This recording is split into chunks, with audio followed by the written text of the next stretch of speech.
So guys, meron tayong gagawin ngayon na concert na amplifier AB502B. No, ang issue nito ito.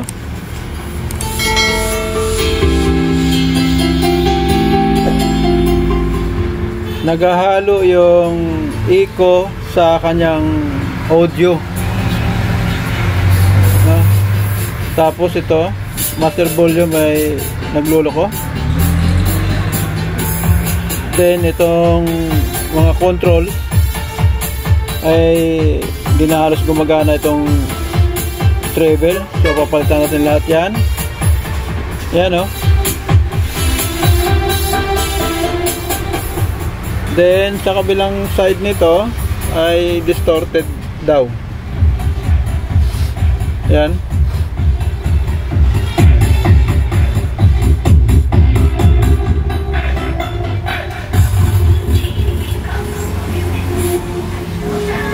So umi-echo yung kanyang audio, tas distorted na mahina ito kabila. Okay, so gagawin natin muna dito ay ito, palitan natin lahat at baka makuha na rin sa mga controls na to yung ganyang tunog sa kabila na yung distorted na mahina. Okay, let's go. So tanggalin muna natin tong mga knobs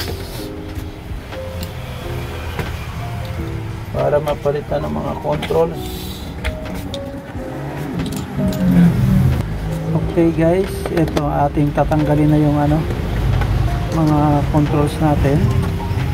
At sa mga naka-subscribe po, maraming salamat po sa inyo pag-suporta sa aking mga video.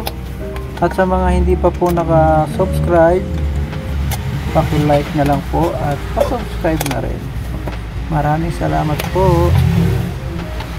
Ayan, gumamit tayo ng range na yan para mas mabilis tayong magkalas ng mga variable or yung nut ng variable control natin. Kasi kung long nose ang gagamitin natin ay matagal.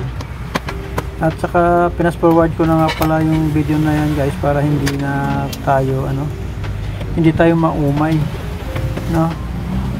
Kasi minsan ay nakakaumay din yung matagal yung video at yung ganyan pagkakalas lamang ang ating panonoorin. Okay, so itong amplifier na to ay original po to na 502 na concert, no? At kung minsan yung ganyang sira na distorted at mahina, kung minsan ay nakukuha lang din po talaga dito sa mga variable controls. So ilang beses na rin akong naka-encounter na ganito at yun ay nakukuha lamang sila sa pagpapalit ng mga controls ng bass, mid, treble, tsaka yung master volume. Kasama na yung balance. Kasi pag yung ako ang gumagawa, pati yung sa mic ay sinasama ko na rin po. Kasi halos sa aking experience ay yung ganitong mga amplifier ay halos sabay-sabay nasisira yung mga controls. Hindi talaga siya na tagal. So mas maigi pang palitan natin ng sabay-sabay para isang trabaho lang. Okay, sa mga nag-uumpisang mag-repair, ang video na to ay pwede pong makatulong sa inyo. At sa mga master naman po dyan ay pasuporta na lang po yung aking video. Maraming salamat po.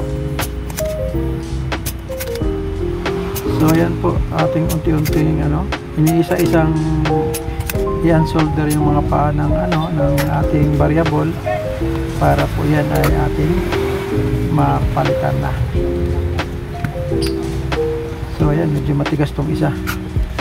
May nakakapit pa yatang paa. Ayan, meron nga. Okay, tatanggal mo natin yung mga grounding sa ibabaw niya ng mga variable para mabunot natin ng maayos.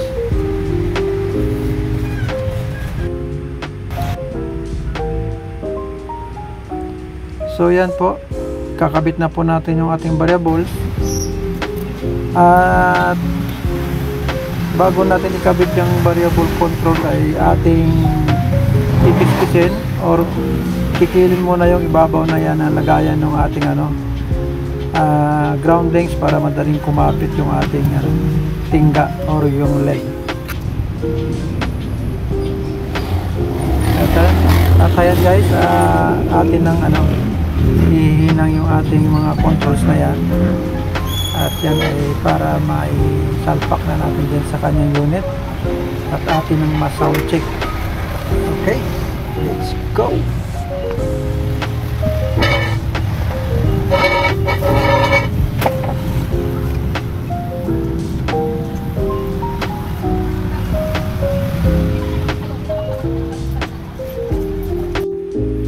At ito nga guys, ikakabit na natin yung ating groundings. No, bago tayo makabit ng ating groundings, kailangan natin pong mag-apply muna ng soldering lead dito sa ating body ng ating variable controls para yan ay mas mabilis nating mapakapit. Kasi kung hindi natin yan kikilin ng body na yan ay madulas, matagal nating mapakapit yung tingga.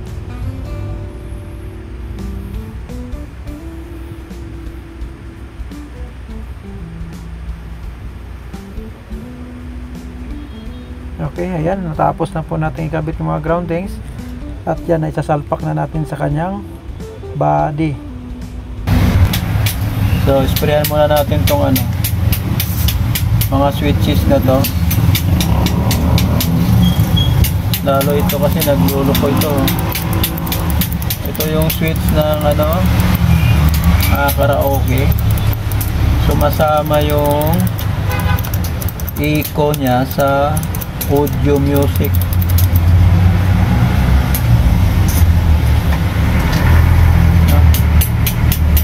So laruin lang natin to para matanggal yung corrosion niya.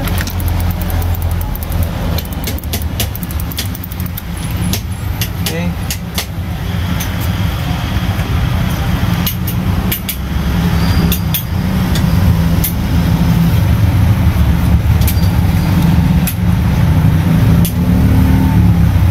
Tapos palitan natin itong volume control. Yung master volume niya. Palitan natin ito.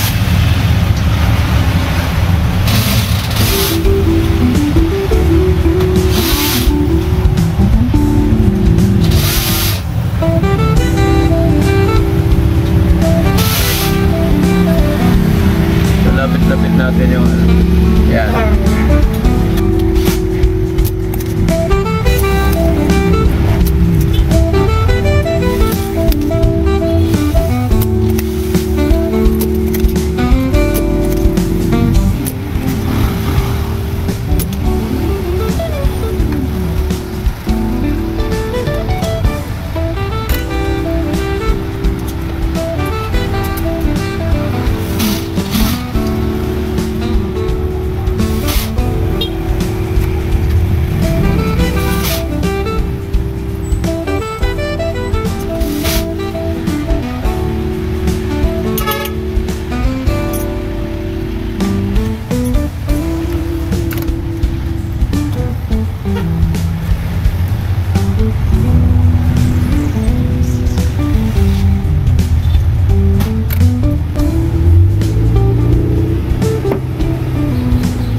Okay. Testingan natin to.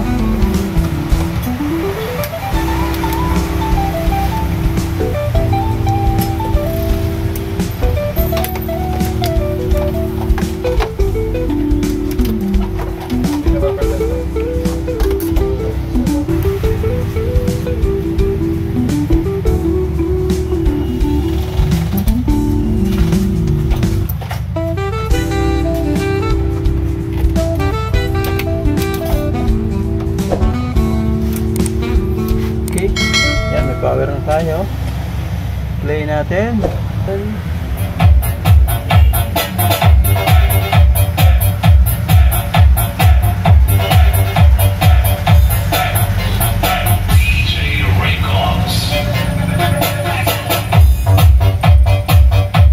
Lipat natin dito sa left.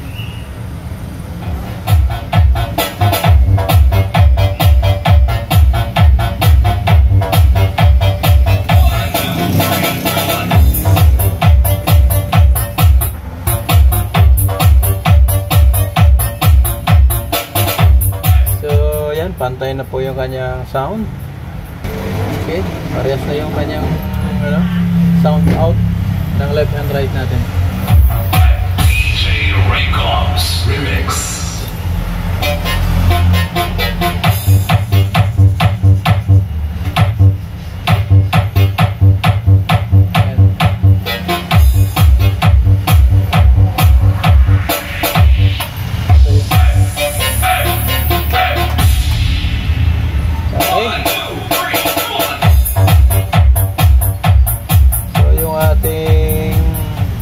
Pinalitan sa problemang garalgal yung kabila at mahina ay puro controls dito sa preamp at saka yung master volume. Sinama na rin natin itong sa mic. Okay, thanks for watching guys, and don't forget to follow.